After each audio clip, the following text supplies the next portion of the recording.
ఒక specific moment ఏమైనా అనిపించిందా? నేను పాలిటిక్స్‌లోకి వెళ్ళాలి, సర్వ్ చేయాలి, ఒక ఎమ్మెల్యే అవ్వాలని కోరికలు గాని, లేదంటే ఆ డ్రీమ్స్ మీరు అలా చిన్నప్పటి నుంచి అనుకోవటానికి ఎక్కడైనా పర్టిక్యులర్ టాపిక్ ఏమైనా ఉందా మీ లైఫ్‌లో? అంటే వాస్తవంగా చెప్పాలంటే నేను ఎస్సీ సామాజిక వర్గానికి చెందిన వ్యక్తిని కాబట్టి డెఫినెట్గా ఎమ్మెల్యే కావాలని అయితే నాకు మనసులో ఎప్పటి నుంచో ఉండేది, బలంగా ఉండేది. దానికి కాంగ్రెస్ పార్టీలో కూడా ఏ మాటకు ఆ మాట అంబటి రాంబాబు గారు ఒక మోరల్గా సపోర్ట్ చేశాడు, నాకు ఎంకరేజ్ చేశారు ఏ మాటకు ఆ మాట. ఆ క్రమంలో ఈ టైం వచ్చిందనే పద్ధతిలో అనుకున్నాము. ఈలోపు టైం అనేది మేము ఇలా వస్తుందని ఎక్స్పెక్ట్ చేయలేదు. రాజశేఖర రెడ్డి గారు బ్రతికే ఉంటారు, ఆయన రిటైర్మెంట్ తర్వాత జగన్మోహన్ రెడ్డి గారు వస్తాడు, ఇక ఆయనతో మనం జర్నీ చేద్దామనే మైండ్లో ఉన్నాం తప్పనిచ్చి ఇలా వస్తుంది అనేది అయితే మేము ఎక్స్పెక్ట్ చేయాల. ఏదైనా కాలం మన చేతుల్లో ఉండదు. మనం ఏంటంటే మన క్యారెక్టర్ని జాగ్రత్తగా కాపాడుకోవటం, ఎక్కడా కూడా తప్పు చేయకుండా వీలున్నంత వరకు 10 మందికి సాయం చేద్దాం, ఇదే ఆలోచన తప్పితే ఇంకా నాకు అంతకుమించి పెద్ద పెద్ద ఆలోచనలు, పెద్ద పెద్ద వ్యవహారాలు అయితే లేవు, భవిష్యత్తులో కూడా రావు. నా తత్వం కూడా అది కాదు బేసికల్గా అది. ఓకే, తాడికొండ ఇన్ఛార్జిగా బాధ్యతలు తీసుకున్న తర్వాత 2 ఏళ్ళు మీరు అధికారాన్ని కోల్పోయి ఏవైనా కనువిప్పు అంశాలు కనిపించాయా? ఈ తప్పులు చేసాం మేము, లేదంటే ఈ ఇబ్బందులు పెట్టాం ప్రజల్ని, అందుకే మాకు ఈ శిక్ష వేశారు, అందుకే ఈ ఓటమి అని ఏమైనా మీరు ఫీల్ అయిన సందర్భాలు? అస్సలు లేదు నాకు. ఎందుకు లేదంటే ఓటమి పైన విశ్లేషణ చేసుకున్నాం. ఓటమి పైన మీరు అడిగిన విశ్లేషణకే నేను చెప్తుంది. నేను అసలు జగన్మోహన్ రెడ్డి గారు తప్పు చేశాడనే విషయాన్ని అసలు నేను ఎక్కడ కూడా, ఎంత పెద్ద లీడర్లైనా ఎవరైనా కూర్చోమనండి నా స్థాయికి, నేను చక్కగా చెప్తాను అన్ని విషయాలు. అసలు జగన్మోహన్ రెడ్డి గారు అనే వ్యక్తి ఒక మనసున్న లీడరు. దాంట్లో అసలు మీరు ఎవరిన్ని చెప్పినా నేను ఆయన పొలిటీషియన్గా చూడను. బేసికల్గా ఆయన మనసున్న లీడర్. ఆయన ఆలోచన ఎప్పుడు కూడా మీరు గమనించండి, పేదవాడు, మధ్యతరగతి వాడు, వీళ్ళకి మనం ఎట్లా సహాయం చేయాలి, ఇదే ఆలోచన ఉంటుంది. ఆయన ఎంటైర్ 2019-24 పీరియడ్ మీరు చూసుకుంటే, నేను గుండె మీద చేసుకొని చెప్తున్నాను, నేను కోవిడ్ టైంలో జగన్మోహన్ రెడ్డి గారు ఉండటం అంటే ఆంధ్ర రాష్ట్ర ప్రజలు చేసుకున్న అదృష్టం. అది డౌటే లేదు అందుట్లో.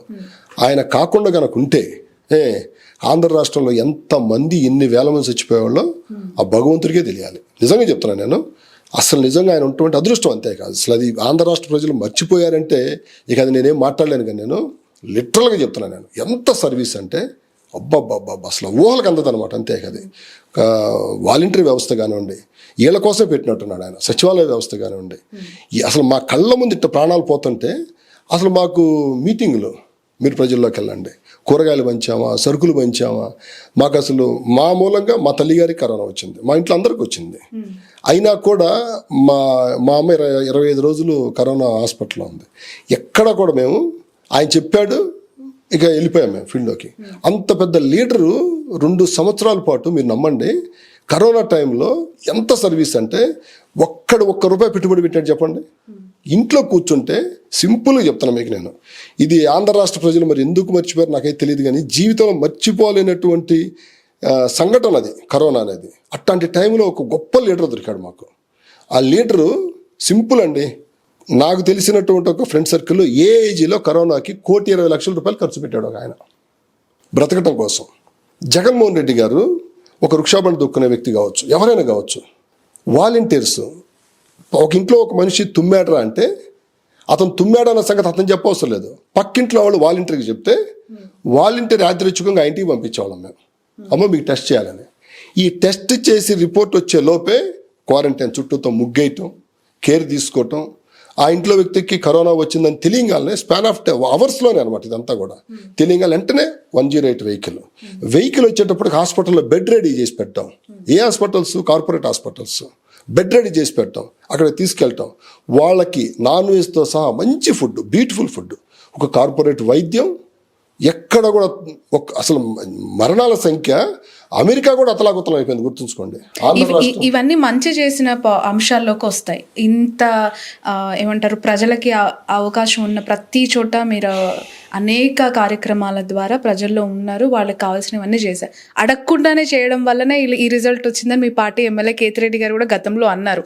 బట్ ఇన్ని చేసిన జగన్మోహన్ రెడ్డి గారు 11కి ఎందుకు పరిమితం అయ్యారు అనేది చాలా $1 బిలియన్ క్వశ్చన్. ఈ రోజు కూడా అది లైవ్లో ఉంది. కారణాలను ఇప్పటికేమైనా విశ్లేషించుకున్నారా జెన్యూన్? ఎందుకు అని అంటే నెక్స్ట్ క్వశ్చన్ అది అమరావతి దగ్గరికే రాబోతుంది. మీరు ఆ ఏరియాకి చాలా దగ్గరగా ఉన్న లీడర్, కాబోయే ఎమ్మెల్యే. సో ఇలాంటి సందర్భంలో అడుగుతున్న ప్రశ్న కాబట్టి మీ ఆన్సర్ ఏంటి? ఒక్క మాట మీరు స్పష్టంగా గుర్తుంచుకోండి శ్రావణి గారు, 11 సీట్లకు ఆయన వచ్చాడు. 2019-24 పీరియడ్లో మీకు షార్ట్ కట్లో చెప్తున్నా 2 years కరోనా అయిపోయింది. ఇంకొందల్లా 2.5 years 3 years. ఈ 3 years పీరియడ్లో మీరు చెక్ చేసుకుంటే ఒక్క జగన్మోహన్ రెడ్డి గారిని ఓడించటానికి స్పష్టంగా చూడండి, ఆయన ఓడించటానికి భారతీయ జనతా పార్టీని కాళ్ళు మొక్కారు వీళ్ళు వెళ్ళి. ఓకే, ఏమని మాకు మద్దతు తెలపండి, మీతో మేము ఉంటామని మీకు స్పష్టంగా కనపడింది. అది చంద్రబాబు నాయుడు గారు, పవన్ కళ్యాణ్ గారు, వీళ్ళు ముగ్గురు కలిసి అసలు ఎన్ని కుట్రలు చేయాలో అన్ని కుట్రలు. ఏంటి కుట్రలు అంటే అల్టిమేట్గా ప్రజల్ని ఒక భ్రమలోకి తీసుకెళ్ళిపోయారు. జగన్మోహన్ రెడ్డి గారి వల్ల ఏదో జరిగిపోతుంది, జగన్మోహన్ రెడ్డి గారి వల్ల ఏదో ఇదైపోతుంది అనే దాంట్లోకి తీసుకెళ్ళిపోయి వాళ్ళు చేసినటువంటి ఒక కుట్ర కావచ్చు. మీరు బాగా స్పష్టంగా చెప్తున్నాను నేను, మీ ద్వారా ఆంధ్ర రాష్ట్ర ప్రజలు గమనించుకోవచ్చు. చంద్రబాబు నాయుడు గారు వాస్తవంగా చెప్తే ఎప్పుడు కూడా ప్రజలను నమ్ముకున్నటువంటి ఎలక్షన్ చేయలేదండి. మీరు చూసుకోవచ్చు ఒకసారి ఆయన హిస్టరీలోకి వెళ్తే. ఆయన ఆలోచన ఎప్పుడు ఎట్లాగా ఉంటుంది అంటే కూర్పు చేసుకుంటాడు. కూర్పు అంటే కుట్రపూరితమైన కూర్పు. ఆయన ముఖ్యమంత్రి అవటం కుట్రలో భాగమే. ఆయన ఏ ఎలక్షన్ చేసుకున్నా కూడా ఎట్లా చేస్తాడు ఆయన, పవన్ కళ్యాణ్ని మన ట్రాప్లో పెట్టుకుంటే మనకి ఎంత లాభం, భారతీయ జనతా పార్టీని మన ట్రాప్లో పెట్టుకుంటే మనకి ఎంత లాభం, మనకి ప్రజలకి ఎన్ని అబద్ధాలు చెబితే మనం ఈ ఎలక్షన్లో గట్టెక్కుతాం. ఇట్లాంటి ఆలోచనలతోటి కుట్రతోటి ఆయన దగ్గర ఒక ప్లాన్ ఉంటుంది. ఈ ప్లాన్ని యాజ్ టీజ్గా ఇంప్లిమెంటేషన్ చేయడానికి ఆయన దగ్గర ఒక టీం ఉంటుంది. మీరు చూసుకోవచ్చు. మీరు ఆ టీము మీడియా కావచ్చు, పబ్లిక్ కావచ్చు, ఆంధ్ర రాష్ట్రంలో మేధావులు అని చెప్పుకుంటారు కొంతమంది. వాళ్ళకి వాస్తవాలు తెలిసినా కూడా వాళ్ళ ఎజెండా వచ్చేటప్పటికి చంద్రబాబు నాయుడు గారిని ఎట్లా కొట్ట ముఖ్యమంత్రిని చేయటమే. ఈ క్రమంలో జరిగినటువంటి ఒక పెద్ద కుట్రలో మీరు జగన్మోహన్ రెడ్డి గారిని చూడాల్సింది ఏంటంటే 36 సంవత్సరాల యువకుడు ఒక రాజకీయ పార్టీ పెట్టినప్పుడు, ఆయన వయసు సుమారుగా పెట్టినప్పుడు ఎంత భయపడ్డారండి చూడండి ఒకసారి. జాతీయ పార్టీ, కాంగ్రెస్ పార్టీ ఇన్నిటిని ఛేదించుకొని ఇవాళ 3 పార్టీలు ఈవీఎంలు అంటున్నారు, అవి అంటున్నారు, ఇవి అంటున్నారు, సూపర్ 6 అంటున్నారు. ఇన్ని కుట్రల్లో ఇన్ని కుతంత్రాలు. వీటన్నిటిలో మీకు ఒక్క మాట చెప్తాను మీకు నేను. ఆయన ముఖ్యమంత్రిగా ఉన్న టైంలో ఆయన్ని మీద మాట్లాడినటువంటి భాష మీరు ఒకసారి చూడండి. పవన్ కళ్యాణ్ గారు ఎందుకు మాట్లాడాడు ఆయన అంత భాష? వల్గర్ లాంగ్వేజ్ మాట్లాడాడు.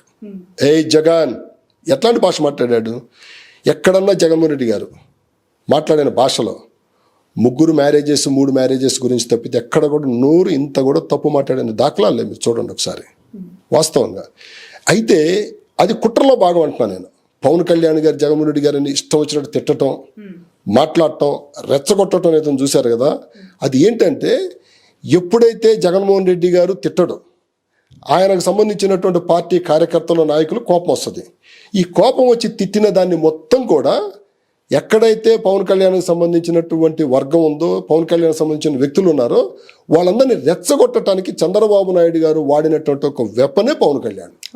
గుర్తుంచుకోండి. ఆ వెపన్ని 2019-24లో పర్ఫెక్ట్గా వాడాడు. ఆ పర్ఫెక్ట్గా వాడిన దాంట్లో నేను చెప్పాక ఇందాక మీ కూర్పు అని, ఆ కూర్పులో అది ఒక పర్ఫెక్ట్ ఇది ప్లాన్ అయిపోయింది. మీకు ఛానల్స్, ఎన్ని ఛానల్స్ అండి చెప్పండి? జర్నలిజం అసలు ఇవాళ ఉందా? వాస్తవం మాట్లాడుకుంటే జర్నలిజం ఉందా అంటే అందనట్లా నేను ఉందా? వాళ్ళు అసలు జర్నలిస్టులుగా కాదు రావాల్సింది.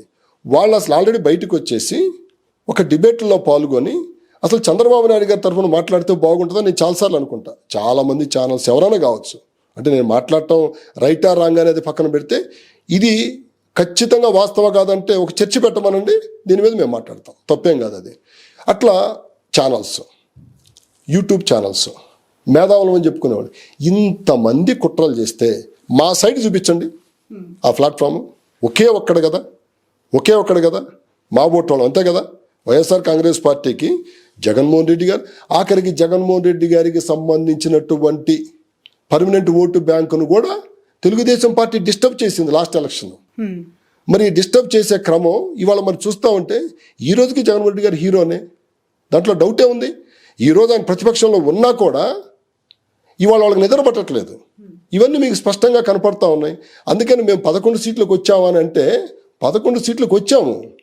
ఈ పరిస్థితులన్నిటిని ఇవాళ ప్రజలు గమనించారు. గుర్తుంచుకోండి, ప్రజలు గమనించారు. ఏం గమనించారు? పాలిచ్చే గేదెను వదిలిపెట్టాము, దేన్నో పట్టుకున్నాం, తప్పు చేశాం అని స్పష్టంగా కనపడతా ఉంది. నేను మళ్ళా చెప్తున్నాను, నేను మీ ద్వారాగా వ్యాపారస్తుల మొత్తాన్ని తీసుకోండి. 2019-24 టైంలో వాళ్ళ టర్న్ ఓవర్స్ కానీ వాళ్ళ బిజినెస్లు కానీ చూసుకోమనండి. బిల్డర్స్తో సహా, బిల్డర్స్ కావచ్చు, అంటే చంద్రబాబు నాయుడు తెలుగుదేశం పార్టీ అనే మత్తులో ఉన్న వాళ్ళకి నేను చెప్పేది నచ్చకపోవచ్చు, కానీ వాళ్ళు కూడా చూసుకోవచ్చు. వాళ్ళ బిజినెస్లు చూసుకోవచ్చు, వాళ్ళ ట్రాన్సాక్షన్స్ చూసుకోవచ్చు, వాళ్ళ బ్యాలెన్స్ షీట్లు చూసుకోవచ్చు. జగన్మోహన్ రెడ్డి గారి టైము ఒక స్వర్ణయుగం, అందులో ఏం డౌట్ లేదు. ప్రతి వాడు హ్యాపీగా ఉన్నాడు, పేదవాడు హ్యాపీగా ఉన్నాడు, వ్యాపారస్తుడు హ్యాపీగా ఉన్నాడు. ఆ రోజు హ్యాపీగా లేరని దంచారు వీళ్ళు. ఇవాళ మీరు చూసుకోమనండి, ఇవాళ తెలుగుదేశం ప్రభుత్వంలో ఇవాళ చూసుకోమనండి, వ్యాపారస్తులు ఎలా ఉన్నారు, హ్యాపీగా ఉన్నారా? చంద్రబాబు నాయుడు దగ్గర 10 మందే హ్యాపీగా ఉంటారు, జగన్మోహన్ రెడ్డి గారి దగ్గర 100 మంది హ్యాపీగా ఉంటారు. ఇంకెంతకంటే మేము ఓడిపోయాం కదా అంటే, ఈ ఓడిపోయిన కారణాలు మేము బేరీజ్ వేసుకుంటే మేము చేసిన తప్పులు 2,73,000 కోట్ల రూపాయలు, 2,73,000 కోట్ల రూపాయలు పేద ప్రజలకు అందించాడు జగన్మోహన్ రెడ్డి గారు. ఎక్కడ తప్పు చేశాను చెప్పండి? దీని ద్వారాగా